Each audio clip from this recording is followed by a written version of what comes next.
Hello, hello, hello, my fellow pickle peeps. Hello, peeps. This is Diane and Randall Bro here, coming to you live. We're not live. From, well, we're live. We are alive. We're certainly not dead. We're not yet. No. But we're here in Prescott, Arizona. Happy to be here to talk to you about what's going on in our crazy market. So we had 2 years of COVID-driven craziness, mostly sellers market, buyers struggling to get in homes going well over ask, and bidding wars, crazy and times, all that kind of stuff. Very stressful, very hard, particularly if you were a buyer. Yeah. Really tough times for them out there. Really tough times. So, but nowadays, things have changed. Things have changed. Yeah, cheers to that. Well, for our buyers, that's a good thing. And for our buyers, that's a very good thing. Yeah. Things have changed. It's no longer a seller's market. It has become, once again, a buyer's market. Yeah. Here in Prescott proper, we're not having dramatic $100,000 drops or anything major. We're having some slight price adjustments. Yeah, we had, we're recording this in July. Last time I ran the numbers were for June. We have a 7% price decrease, which was basically taking back the appreciation that occurred since March, which there really shouldn't have been any. Right. You know, I'm not sure why I had appreciation. Things were starting to level off. April and May, but June kind of took back those 2 months. So we're pretty much flat this year since March, let's say. And I think that's a better way of understanding what's going on here. We don't really have anything that's going crazy. Right. So Prescott takes a little bit to kind of catch up with the rest of the nation. Yeah, I think that's fair. And so we're starting to kind of catch up. That's why we're seeing a little bit of that drop, as Randall indicated. That's why we're seeing homes on the market a little bit longer, which is fantastic for my buyers out there because you guys don't have that intense pressure. You don't have to, how do I gauge this? How do I make my offer? It's kind of nice to take a breather. Yes. And catch up and move forward. Yeah, absolutely. The one thing that we don't like to see is that transaction volumes are down. And what that means to us is that buyers are frozen in fear. Right. You know, there's a lot of discussion about, there's going to be a major crash and, there's a recession and inflation and all those things. So we thought we'd spend a few minutes kind of unpacking that situation from our buyer's perspective and give you our thoughts on your current situation and what you might think about in terms of moving forward. That's right. So don't freeze. Don't freeze. Like us. Yeah, you freeze, you get run over by the headlights. That's what happens. Don't freeze. Happens all the time with no reason to freeze, no reason to panic. Yeah. This is actually still a good time to buy. Yes. Don't worry about the uncertainty of the market. Yes. Historically, if you go back in time, anytime there's high inflation or recession headed our way, real estate still does appreciate. Well. Yes. Yes. That was not the case in the crash of 2008. The real estate prices did go down considerably. I think the average was about 25-30%, which I'll remind you is only 1 year's worth of appreciation during COVID. We had 2 years of 30% appreciation. So that would, even if we had a crash, it would only be taking back 1 year of appreciation. We don't think that's going to happen. That's just, and we don't see, all right, a couple of things. First of all, the recession last time did not cause the real estate crash. To drop, correct. The real estate crash caused the recession. Most recessions are not accompanied by a real estate crash because during recession and particularly inflation, real estate does well. Yes. It's sort of a hedge. Usually it holds steady. It holds steady or that particular appreciates. Time. Yeah, that particular time. Too many loans to people who weren't qualified. Easy for them to walk away, which they did. Which they did. And then what the other issue was, there was a glut of homes already on the market. Yeah. And then when the recession, when all that started, people started walking away from their homes. Right. And then there was even more homes on the market. Yes. This is not the case right now. Not anywhere close to that. Not close to Not anywhere close to that. Loans are harder to come by. Yeah, loans are much harder to come by. So any buyers, they're well qualified. Yes. It doesn't make it so easy for them to walk. That's right. That's right. And we have plenty of inventory right now.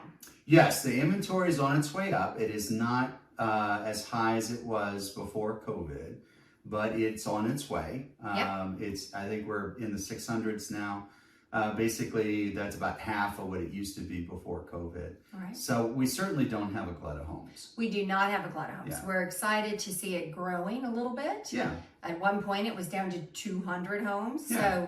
So we're tickled. Now when we have buyers come in, we have plenty to show you, more than we've had in the past 2 years. So we're delighted. So historically, aside from the housing market of 08,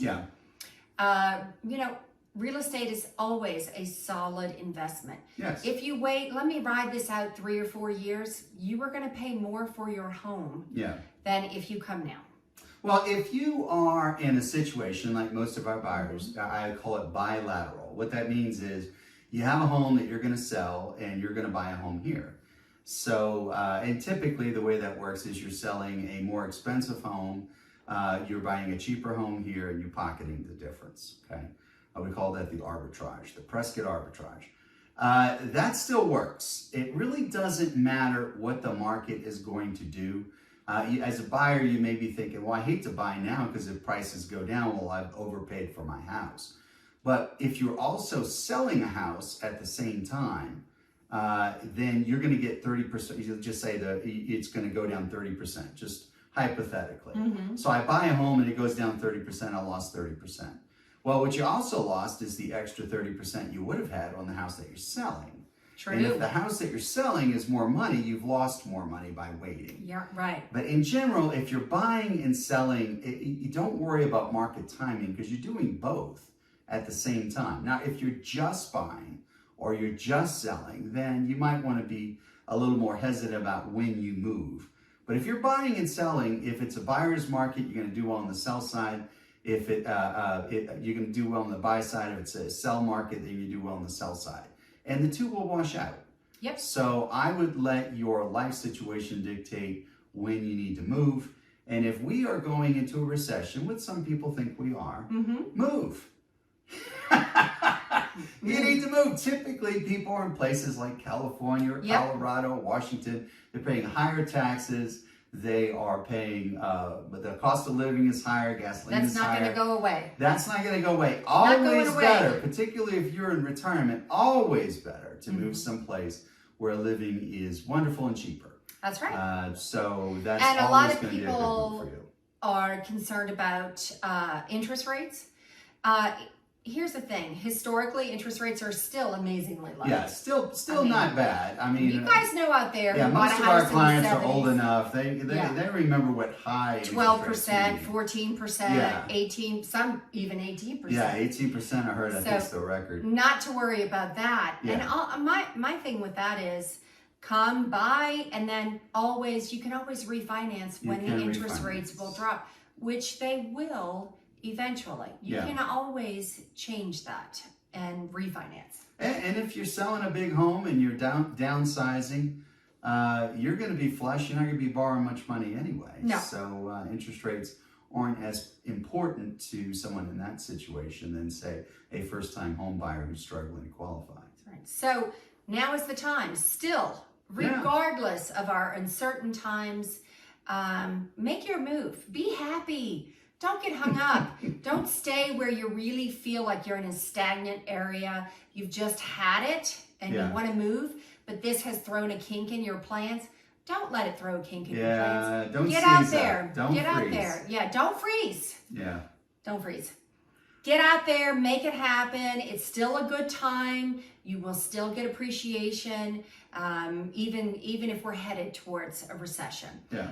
Real estate is still the best investment in uncertain times. Believe it or not. Yeah. It really Listen, is. hit us up for a conversation if you want to talk about these kinds of issues more and how it affects your particular situation. Call the Pickle Lady. We'll be glad to talk to you. We're about happy. What's going Yeah. on. Also, too, if you're looking for information about the real estate market, about Prescott in general, or just life. We always like to talk. Yeah.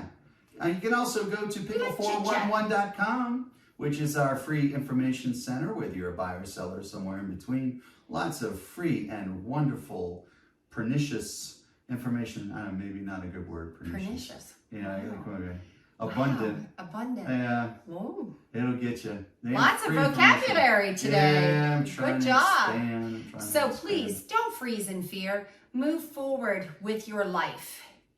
Do not get stuck in a rut because of all this crazy stuff we hear on the Live news. your life. Life is short, particularly if you're in retirement age.